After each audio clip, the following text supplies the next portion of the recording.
وقال الذين كفروا لرسلهم لنخرجنكم من أرضنا أو لتعودن في ملتنا فأوحى إليهم ربهم لنهلكن الظالمين ولنسكننكم الأرض من بعدهم ذلك لمن خاف مقامي وخاف وعيد واستفتحوا وخاب كل جبار عنيد من ورائه جهنم ويسقى من ماء صديد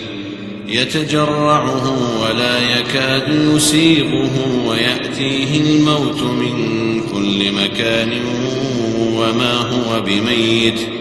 ومن ورائه عذاب غليظ مثل الذين كفروا بربهم أعمالهم كرماد اشتدت به الريح في يوم عاصف لا يقدرون مما كسبوا على شيء ذلك هو الضلال البعيد ألم تر أن الله خلق السماوات والأرض بالحق إن يشأ يذهبكم ويأتي بخلق جديد وما ذلك على الله بعزيز وبرزوا لله جميعا فقال الضعفاء للذين استكبروا إنا كنا لكم تبعا فهل أنتم مغنون عنا من عذاب الله من شيء قالوا لو هدانا الله لهديناكم سواء علينا أجزعنا أم صبرنا ما لنا من محيص وقال الشيطان لما قضي الأمر إن الله وعدكم وعد الحق ووعدتكم فأخلفتكم وما كان لي عليكم من سلطان إلا أن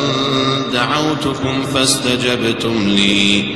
فلا تلوموني ولوموا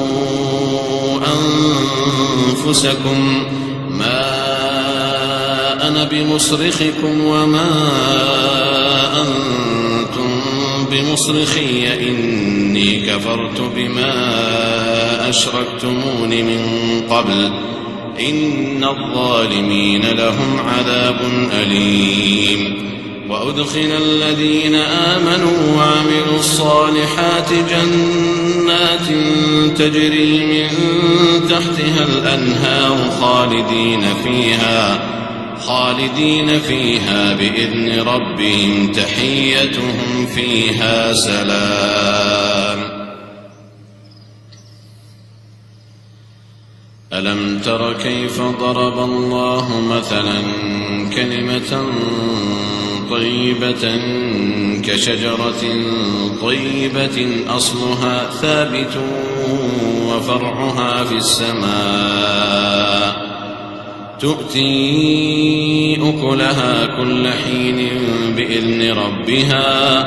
ويضرب الله الأمثال للناس لعلهم يتذكرون ومثل كلمة خبيثة كشجرة خبيثة اجتثت من فوق الأرض ما لها من قرار يثبت الله الذين آمنوا بالقول الثابت في الحياة الدنيا وفي الآخرة ويضل الله الظالمين ويفعل الله ما يشاء ألم تر إلى الذين بدلوا نعمة الله كفرا وأحلوا قومهم دار البوار جهنم يصلونها وبئس القرار وجعلوا لله أندادا فسادا ليضلوا عن سبيله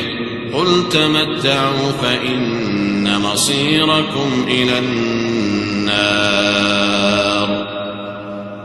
الله أكبر.